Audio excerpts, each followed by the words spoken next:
हम अपने ठाकुर जी को जब विदेश ले जाते हैं तो हम क्या करते हैं कि उनकी झांपी जी में, जिसमें ठाकुर जी विराजते हैं, उसको झांपी बोलते हैं, झांपी जी में हम कुछ रुपया रख देते हैं। मन में विचार करते हैं ठाकुर जी अब 16 घंटा का फ्लाइट है, रास्ता में आपका भोग तो लग नहीं पाएगा, हम आपके पास में कछु लक्ष्मी धर दे रहे हैं और आकाश में कोई गोपी बढ़िया सी लगे तो बात माखन लेके पाए लियो। वैसे ठाकुर जी खरीद के पावे वारे में ते नहीं है, ठाकुर जी तो छीन के पावे, लेकिन फिर भी हम अपने ठाकुर जी को कछु पैसा दे देंगे। लाल जी रास्ता में आपको कहीं भूख लगे तो आप कछु पैसा दे करके और ये रख दिए आपके पास में। अच्छा एक और बात, जब विदेश जाते हैं ना तो कुछ तो भारतीय पैसा भी रखते हैं, कुछ डॉलर भी रखते हैं।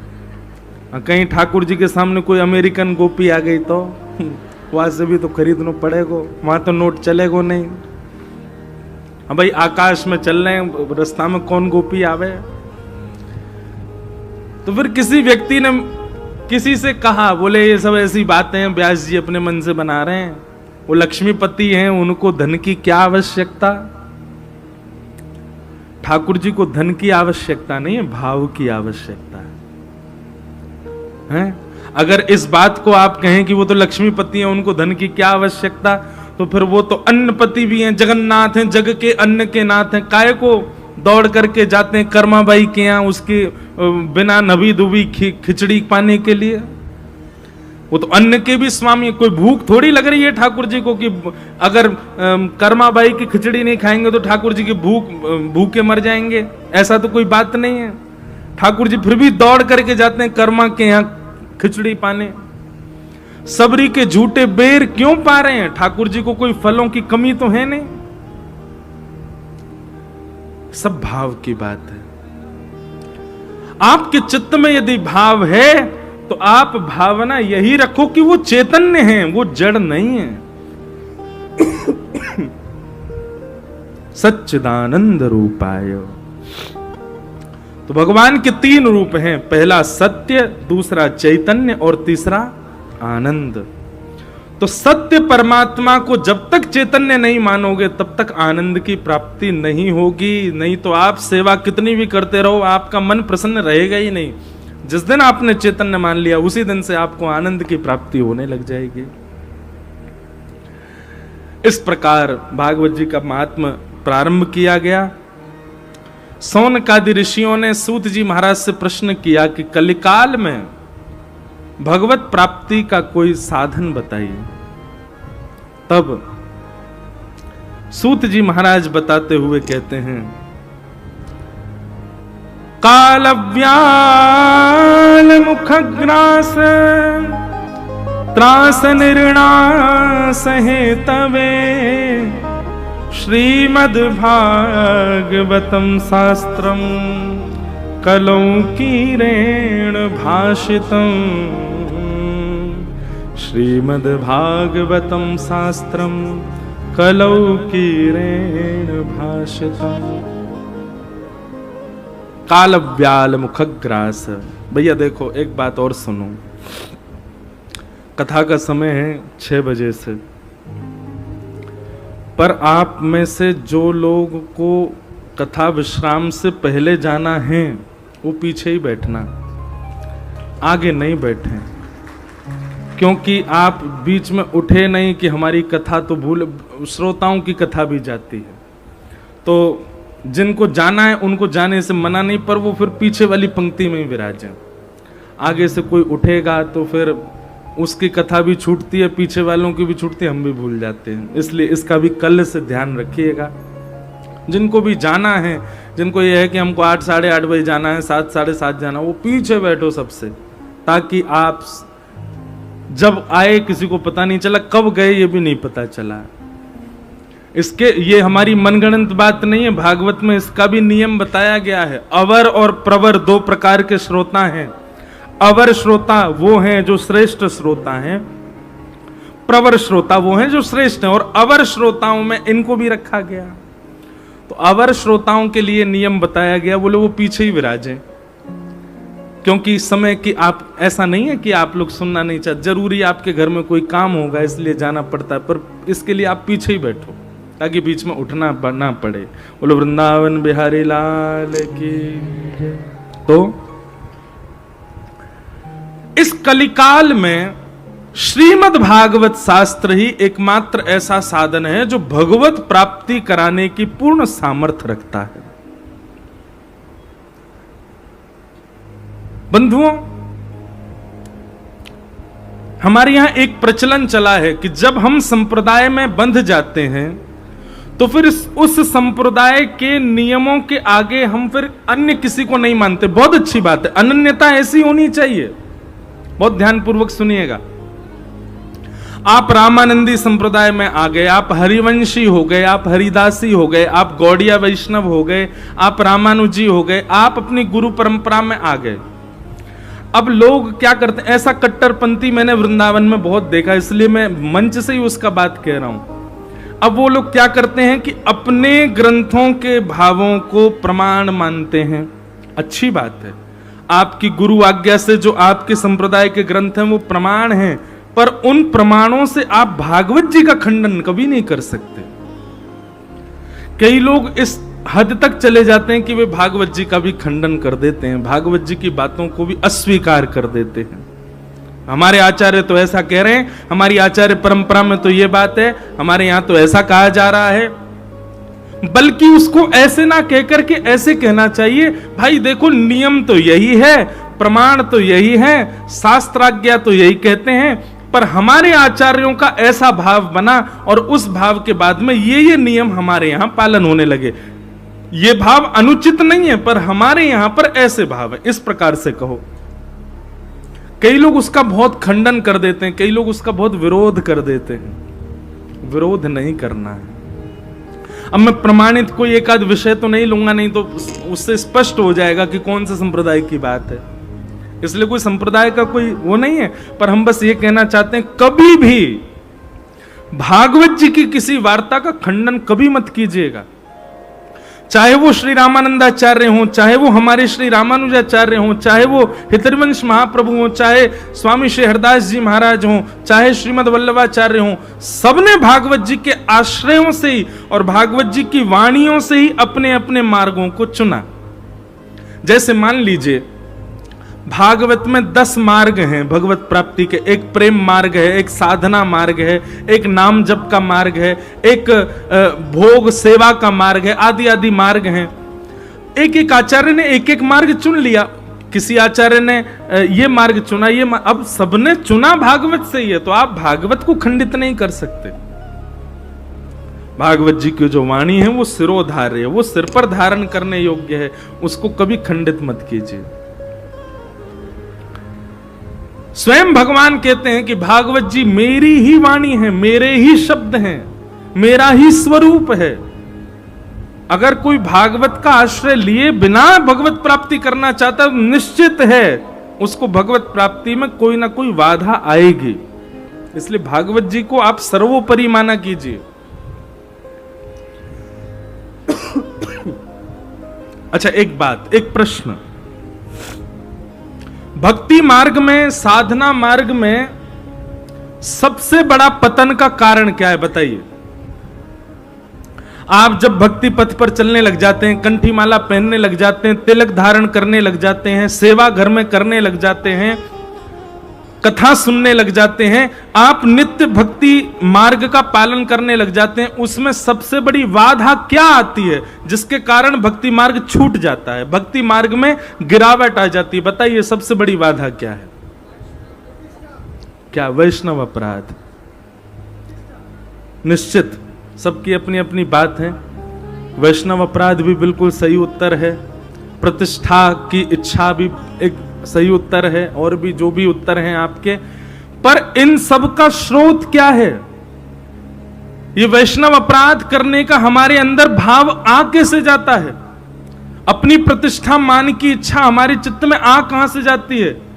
भक्ति मार्ग में एक ऐसा भाव है जिसकी वजह से हमारा पतन होने लग जाता है, और वो भाव है आडंबर। जब भक्ति आडंबर में परिवर्तित हो जाती है, भक्ति दंभ में परिवर्तित हो जाती है। किसमें? दंभ। आपने प्रारंभ तो किया था भक्ति मार्ग से, पर आपकी भक्ति को देख के 4 लोगों ने प्रशंसा कर दी। अब उसके बाद क्या हुआ, वही दंभ होने लगा। दंभ मतलब अब वो वास्तविकता नहीं, अब वो केवल दिखावा मात्र है। आपने क्षणिक भी, एक क्षण के लिए भी दिखावा किया भक्ति मार्ग में, तो दंभ के आते ही वैष्णव अपराध भी आप करने लग जाओगे, नाम के प्रति अपराध भी आपसे बनेगा, धाम के प्रति अपराध भी आपसे बनेगा, लीला के प्रति अपराध भी आपसे बनेगा, और कथा के प्रति अपराध भी आपसे बनेगा। इसलिए आपके चित्त में कोई भी अपराध की भावना, किसी भी प्रकार की मान प्रतिष्ठा की भावना, दोष देखने की भावना, वैष्णव अपराध की भावना चित्त में आ रही है, तो निश्चित ही आपके चित्त में कहीं ना कहीं दंभ है।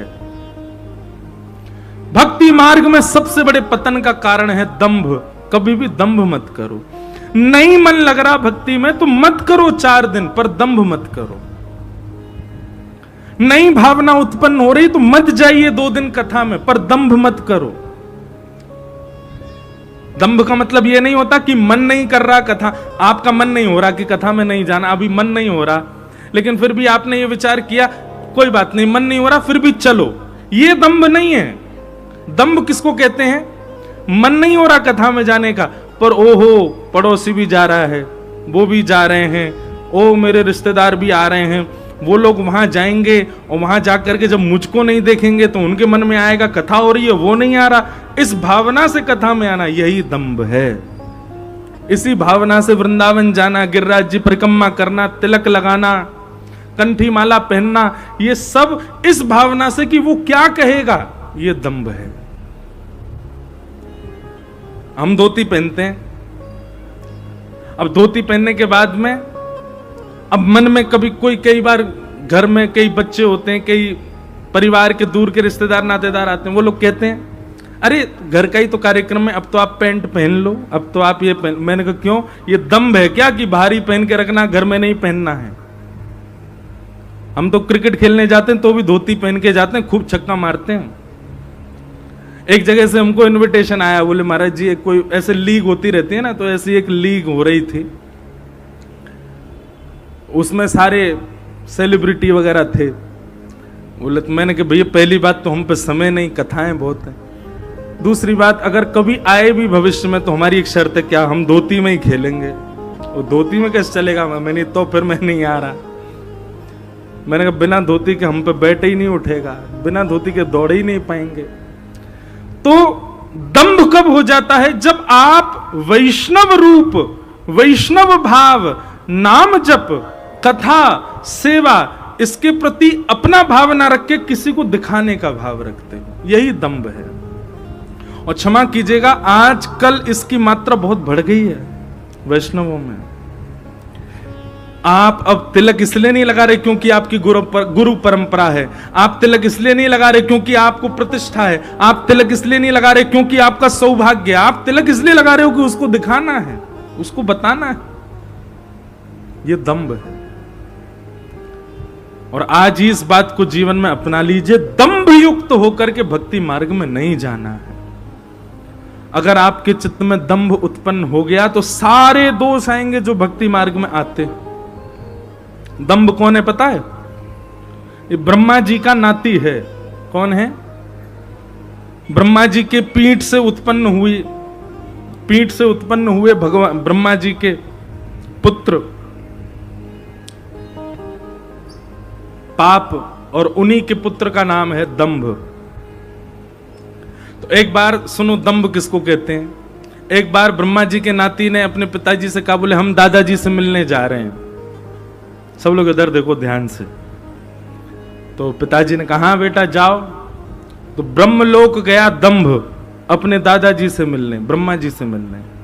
कैसे गया, बढ़िया त्रिपुंड लगाया, चौड़ी चोटी रखी, गले में खूब सारी मालाएं पहन ली, नीचे धोती पहन ली, खड़ाऊ पहन लिए, वेद मंत्र उच्चारण करता हुआ कमंडल हाथ में लेकर के महाराज माला इतनी तीव्र गति से चल रही है कि एक क्षण में जाने कितनी मालाएं कर ले रहा है। यही तो दंभ है। कई लोगों को हमने देखा है, किसी की हम निंदा नहीं कर रहे हैं, पर वो गाली गलौज भी चल रही है फिर भी हाथ में माला चली रही है, इसको खींचे ही जा रहे हैं। तो दंभ भी ऐसे ही जा रहा था ब्रह्मा जी से मिलने, नाम जब चल ही रहा है और सामने कोई आ जाए तुरंत दंभ रुक जा, पहले कमंडल से पानी छिड़के फिर आगे बढ़े। ऐसा करता हुआ दंभ जब पहुंचा ब्रह्मलोक में तो ब्रह्मा जी, ओहो आज तो कोई बहुत बड़ा संत सिद्ध आया हमारे यहां, स्वागत करो भैया इनका। स्वागत करके दंभ को वहां पर लाया गया। ब्रह्मलोक में जाकर के भी दंभ अपने कमंडल से जल छिड़काव कर रहा था। जहां खड़ा हुआ वहां पर भी महाराज पहले जो है कुशा से उस जगह को झाड़ा, तब जाकर के खड़ा हुआ। ब्रह्मा जी अपने आसन से ही खड़े हो गए, बोले भगवान आप ब्रह्मलोक में आए, आपका बहुत बहुत स्वागत, विराजमान हो जाइए। कहने लगा बोले कि यहां मेरे बैठने लायक कोई जगह ही नहीं है, सब अपवित्र है। इसको दंभ कहते हैं, इतना ऊंचा, वो ब्रह्मलोक ही अपवित्र है उसके लिए। तो ब्रह्मा जी बोले तो आप एक काम करो, आप चल के आओ हमारी गोद में बैठ जाओ। ब्रह्मा की गोद में तो बैठ ही सकते हो। तो दंभ चल के, हाँ आपकी गोद में बैठ सकता हूं। चल करके पास गया, ब्रह्मा जी की गोद में बैठने लगा। बैठने से बोले ओहो इस पर भी एक आध बार कोई ना कोई बैठा तो है। कमंडल का जल गोदी में डाल दिया, पूरे गीले कर दिए। ब्रह्मा जी बोले अब बैठूंगा इस पे। ब्रह्मा जी बोले भैया कोई बहुत बड़ा साधु आया, कोई बहुत बड़ा सन्यासी, इतना पवित्र। दंभ जाकर के जैसे ही उनकी गोद में बैठा तो ब्रह्मा जी में भी दंभ उत्पन्न होने लगा। तुरंत समझ गए ओहो ये तो कोई और नहीं है, ये तो हमारा नाती है दंभ। दंभ का मतलब क्या होता है? केवल आडंबर, केवल दिखावा, वास्तविकता उसमें कुछ भी नहीं है। भक्ति में पतन का सबसे पहला कारण, जिससे सारे अपराध बनते हैं भक्तों से, वो सबसे पहला कारण है दंभ। कंठी माला, तिलक, स्वरूप, सेवा, इसको सौभाग्य से कीजिए। कथा सौभाग्य से सुनने जाइए, वृंदावन सौभाग्य और खूब आनंद में जाइए, कभी दंभ में मत जाइएगा।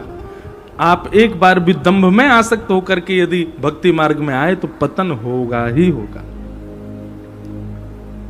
तो इस कलिकाल में भगवत प्राप्ति का सर्वश्रेष्ठ साधन क्या है? श्रीमद् भागवत की कथा। सौनकादि ऋषियों ने सूत जी से कहा, बोले भागवत की कथा किसने किसको पहले सुनाई, हमें इसके बारे में बताओ। तब सूत जी ने बताया, बोले पहली बार ये भागवत की कथा सनक सनंदन सनातन सनत कुमारों ने नारद जी को सुनाई। तब पूछा गया, बोले नारद जी तो एक जगह टिकते नहीं, उनको तो शाप लगा है, वो भ्रमण करते रहते हैं, वो एक जगह बैठ करके उन्होंने कथा कैसे सुनी? तो बंधुओं एक बात शास्त्रों में कही जाती है, शाप, दोष, पाप, ये जितने भी हमारे ऊपर लगाए जाते हैं ना दोष, ये सब कथा में लागू नहीं होते। कथा में कोई भी दोष लागू नहीं होता, कोई भी शाप लागू नहीं होता। और हां एक और बात, कोई वरदान भी लागू नहीं होता। कथा में आप न्यूट्रल होते हो, शून्य होते हो। जितने पुण्य हैं, जितने पाप हैं, जितने शाप हैं, जितने दोष हैं, वो सब यहां से बाहर जाती पुनः लग जाएंगे आपको। लेकिन यहां आती जैसे बैठोगे तो यहां आप पूर्ण रूपेण शून्य हो। यहां पर आपको कोई शाप, कोई दोष, कोई पाप, कोई पुण्य, कुछ नहीं है आपके पास।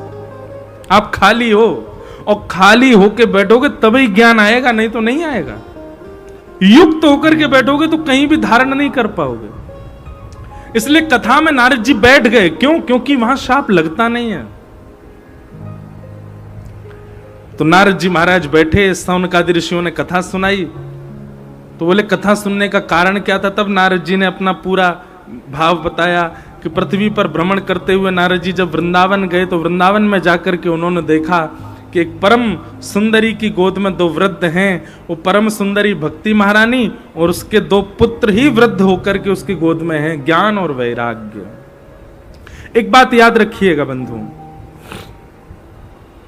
भक्ति हम सबके चित्त में है, भक्ति हम सबके पास है। यहां जितने भी लोग इस पंडाल में बैठे हैं निश्चित ही सब भक्ति युक्त हैं, पर हम फिर भी भक्ति होने के बाद भी प्रसन्न क्यों नहीं है? कहीं ना कहीं क्षोभ, कहीं ना कहीं पीड़ा, कहीं ना कहीं हम सब लोग दुखी तो हैं। क्यों? क्योंकि भक्ति के दो पुत्र हैं वो हमारे पास नहीं है, और बिना पुत्र के मां प्रसन्न नहीं रहती। और पुत्र कौन है? ज्ञान और वैराग्य।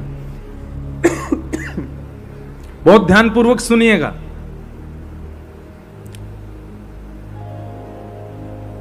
ज्ञान और वैराग्य जीवन में भक्ति के साथ में ज्ञान और वैराग्य दोनों का होना आवश्यक है। पर यहां ज्ञान वो नहीं जो आप समझ रहे हो, और यहां वैराग्य भी वो नहीं जो आप समझ रहे हो। अभी ज्ञान आप क्या समझ रहे हैं? बहुत पता होना, बहुत जानकारियां होना, इसको ज्ञान मानते हैं लोग। पर नहीं, बहुत पता और जानकारियां होना ज्ञान नहीं होता। विवेक बुद्धि होना ये ज्ञान होता है। जैसे कि बहुत जानकारी होना और बहुत विवेक युक्त होना, दोनों में अंतर क्या है? बहुत ध्यानपूर्वक सुनिएगा।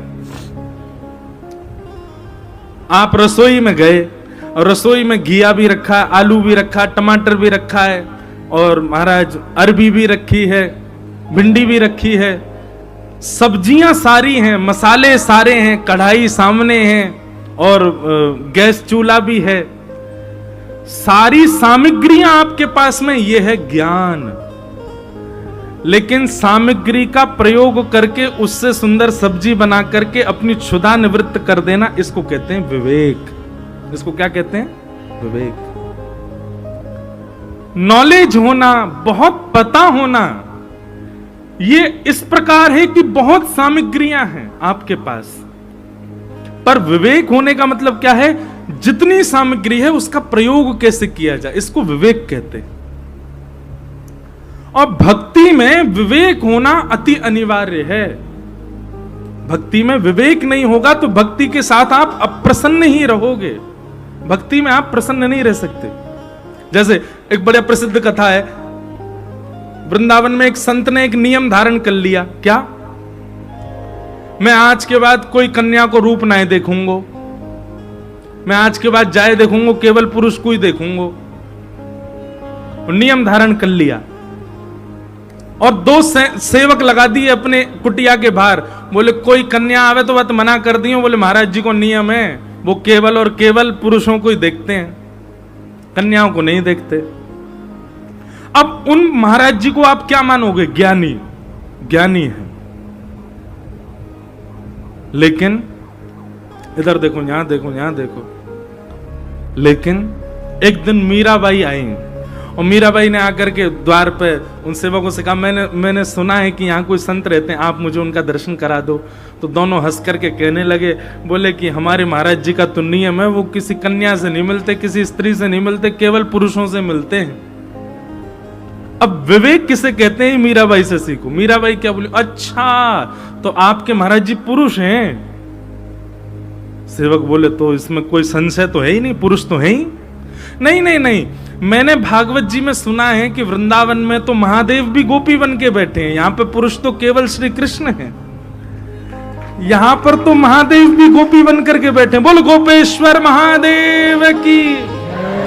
अरे भैया, देव नहीं, देवों के देव महादेव भी वृंदावन में आते हैं तो गोपी बन करके, नथनी पहन करके, चुनरी ओढ़ करके, कजरा लगा करके, लालीमा लगा करके, गले में हार पहन के, और महाराज गोपी भाव से छम छम करते पूरे वृंदावन में डोलें गोपेश्वर महादेव। देवों के देव भी जहां गोपी बन के बैठते हैं वहां केवल एक ही पुरुष है और वो है योगेश्वर कृष्ण। पर नहीं, आज मैं पूरे वृंदावन में ढिंडोरा पीट के बताऊंगी, नहीं, एक और पुरुष है हमारे यहाँ पे। कौन? आपके महाराज जी, वो भी पुरुष हैं। सेवकों को तो घबराहट सी हुई, भीतर दौड़ के गए, उन्होंने जाके कहा, बोले महाराज जी ऐसे ऐसे एक तेजस्वी महिला आई थी और आकर के ऐसा कह के गई। महाराज जी ने जैसे ही बात सुनी तुरंत दौड़ करके गए। महाराज बोले आज ही अपना नियम तोड़ूंगा कन्याओं को देखने का, स्त्रियों को देखने का। और सबसे पहला दर्शन मीराबाई का किया। इसको कहते हैं विवेक। ज्ञान हम सबको हो जाता है पर विवेक नहीं हो पाता। भक्ति में बहुत जरूरी है बंधुओं विवेक का होना। विवेक का मतलब क्या है? सही गलत की पहचान होना। क्या उचित है, क्या अनुचित है, क्या सही है, क्या गलत है, ये पता लगना, ये बोध होना, इसी को विवेक कहते हैं। और जब तक विवेक युक्त नहीं होंगे तब तक भक्ति में कोई ना कोई बाधा आती रहेगी, आप प्रसन्न नहीं रह पाओगे। तो भक्ति के दो पुत्र हैं, ज्ञान और वैराग्य। तो सबसे पहले पुत्र का नाम ज्ञान, ज्ञान यानी कि विवेक, सही और गलत की पहचान, ये चित्त में लाना प्रारंभ करो। और दूसरे पुत्र का नाम है वैराग्य। वैराग्य का मतलब सब छोड़ देना नहीं है, वैराग्य का मतलब सब त्याग देना नहीं है। वैराग्य का मतलब है सबके बीच में रहते हुए भी किसी के प्रति आसक्त ना रहना, ये वैराग्य है। कई लोग कहते हैं महाराज जी हम प्याज नहीं छोड़ पा रहे। क्यों नहीं छोड़ पा रहे? हमारे घर में सब खाते हैं, हमारे अड़ोसी पड़ोसी खाते हैं, हमारे आसपास। अच्छा, तो बहुत बड़ी कृपा भगवान ने कि प्याज खाने वाले घर में ही हो आप। क्यों? मदिरा पीने वाले घर में होते तो आप भी पीते, माता जी भी पी रही हैं, पिताजी भी पी रहे हैं, हम कैसे छोड़ दें महाराज जी? सब खाते पीते हैं तो हम भी खाते पीते हैं। भैया ऐसे लोगों के लिए प्रमाण है हमारे भक्त श्री प्रहलाद जी महाराज, जिनके पिताजी भी राक्षस, ताऊ जी भी राक्षस, चाचा भी राक्षस, भैया भी राक्षस, पूरा कुल खानदान पीढ़ी ही राक्षस, स्वयं भी राक्षस, लेकिन उसके बाद भी उन सब भावों को त्याग कर दिया जिनसे भगवत प्राप्ति में बाधा होती है, तभी नहीं किया। अरे प्रहलाद जी से ज्यादा खतरनाक स्थिति तो नहीं थी हमारी, पिता ही शत्रु हैं प्रहलाद जी के तो। पर ऐसी स्थिति में भी प्रहलाद जी महाराज ने उन सब भावों का त्याग नहीं किया।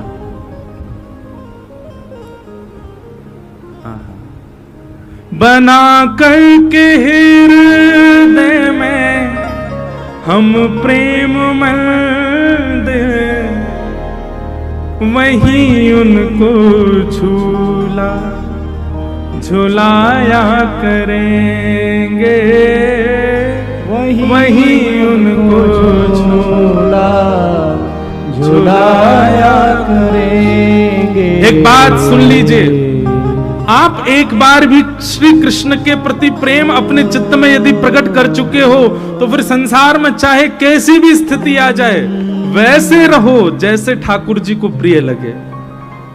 फिर चाहे कोई कुछ भी खाए, कुछ भी पिए, कैसा भी माहौल, कैसा भी वातावरण, अगर इन वातावरणों के बीच में रह करके भी आप अपने आप को कृष्ण भक्ति में नहीं रह पाए, नहीं रख पाए, तो फिर भक्ति मार्ग छोड़ दीजिए।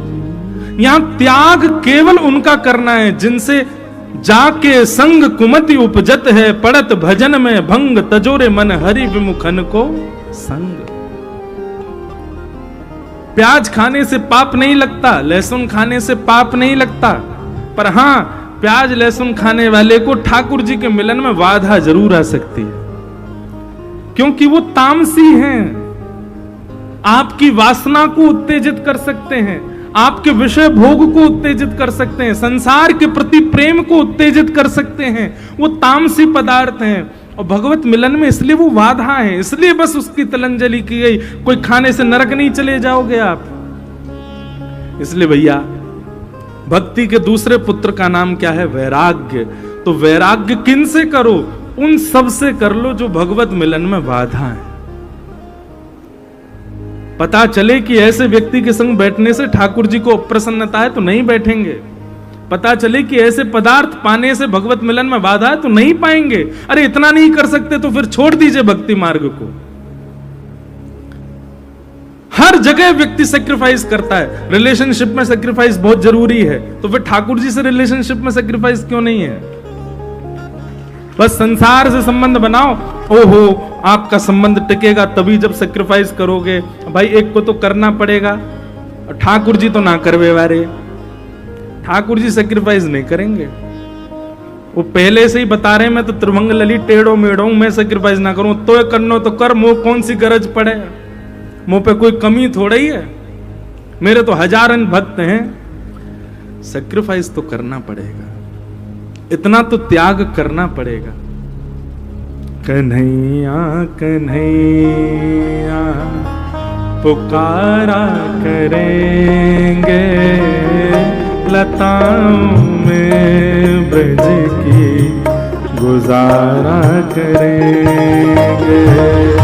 कन्हैया कन्हैया पुकारा करेंगे लताओं में ब्रज की करताल बजा के गा गुजारा करेंगे कन्हैया कन्हैया पुकारा करेंगे लताओं में ब्रज की गुजारा करेंगे कन्हैया कन्हैया पुकारा करेंगे लताओं में ब्रज की गुजारा करेंगे जो रूठेंगे हमसे वो बांके बिहारी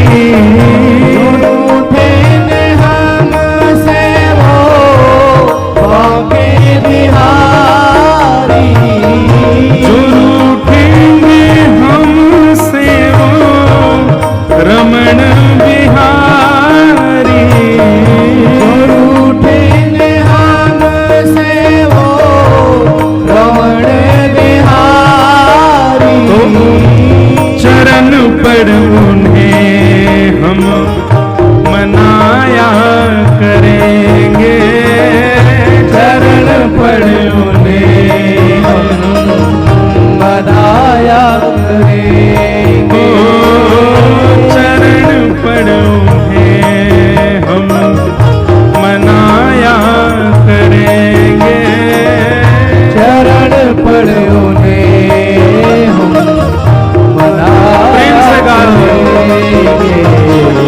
करेंगे कन्हैया कन्हैया पुकारा करेंगे लताओं में ब्रज की गुजारा करेंगे कन्हैया कन्हैया पुकारा करेंगे लताओं में ब्रज की गुजारा पर वृंदावन धाम की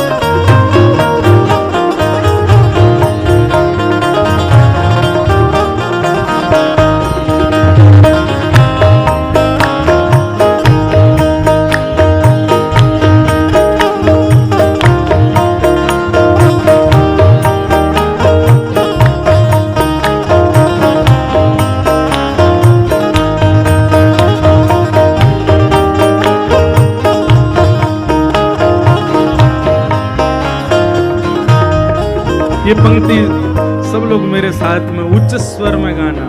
क्या कहीं तो मिलेंगे वो बांके बिहारी, कहीं तो मिलेंगे वो बांके बिहारी, कहीं तो मिलेंगे राधा वल्लभ बिहारी, कहीं तो मिलेंगे राधा वल्लभ बिहारी, ओ कहीं तो मिलेंगे राधा रमण बिहारी, कहीं तो मिलेंगे राधा रमण बिहारी, उन्हीं के चरण चित लगाया करेंगे, उन्हीं के चरण चित लगाया करें। एक बात बहुत बहुत जरूरी जानकारी के लिए आपको बताऊं। हम आप सब लोग कथा तो सुनते हैं, हम आप सब लोग भक्त तो बन गए, पर एक बात बताऊं, हमारे चित्त में ये विश्वास नहीं है कि ठाकुर जी हमको मिलेंगे। ये बात बिल्कुल फैक्ट बता रहे हैं हम लोगों को लगता है हाँ ठीक है, जितने दिन जी रहे हैं भजन कर लें, जितने दिन जी रहे हैं हम कथा सुन लें, वृंदावन चले जाएं। हमारे वृंदावन के पूज्य श्री मलुकपीठ वाले महाराज जी कहते हैं कि भैया भजन साधन नाम जप तिलक ये सब करते हो, कथा सुनते हो, तो एक विश्वास भी अपने चित्त में प्रगाढ़ करो कि ठाकुर जी मिलेंगे मिलेंगे मिलेंगे, और हमारी अंतिम श्वास आवे उससे पहले मिलना पड़ेगा ठाकुर जी को। आप जाके बिहारी जी से ये बात कहाँ करो, कोई बात नहीं, इस बार नहीं तो अगली बार कभी तो आप मिलोगे, आपको मिलना, उससे पहले मेरे प्राण नहीं जा सकते, ये विश्वास चित्त में प्रकट करो। कहीं तो मिलेंगे वो बांके बिहारी, कहीं तो मिलेंगे वो बांके बिहारी, उन्हीं के चरण चित लगाया करेंगे, उन्हीं के चरण चित लगाया करें। अरे हाँ उन्हीं के चरण चित लगाया करेंगे, उन्हीं के चरण चित लगाया करेंगे। कन्हैया कन्हैया पुकारा करेंगे, लताओं में ब्रज की गुजारा करेंगे। कन्हैया कन्हैया पुकारा करेंगे, लताओं में ब्रज की गुजारा और करेंगे। हे उन्हें प्रेम डोरी से हम बांध लेंगे, उन्हें प्रेम डोरी से हम बांध लेंगे, उन्हें प्रेम डोरी से हम बांध लेंगे, उन्हें प्रेम डोरी से हम बांध लेंगे। ओ तो फिर वो कहाँ भाग जाया करेंगे, तो फिर वो कहाँ भाग जाया करेंगे, तो फिर वो कहाँ भाग जाया करेंगे, तो फिर वो कहाँ भाग जाया करेंगे। कन्हैया कन्हैया पुकारा करेंगे, लताओं में ब्रज की गुजारा करेंगे। कन्हैया कन्हैया पुकारा करेंगे, लताओं में ब्रज की गुजारा करेंगे। ओ लताओं में ब्रज की गुजारा करेंगे। लताओं में ब्रज की गुजारा करेंगे। अरे हाँ लताओं में ब्रज की गुजारा करेंगे। लताओं में ब्रज की गुजारा करेंगे। तो केवल भक्ति मात्र के चित्त में आ जाने से आपको सुख नहीं मिलेगा, भक्ति में आनंद नहीं आएगा। उसके दोनों पुत्र ज्ञान और वैराग्य भी चाहिए। बिना पुत्र के मां उदास ही रहती है, बिना पुत्र के मां को सुख नहीं मिलता। इसलिए ज्ञान यानी कि विवेक को चित्त में लाइए, और वैराग्य के रूप में यह त्याग चित्त में लाओ कि जो भगवत मिलन में बाधा बने उसका त्याग करो।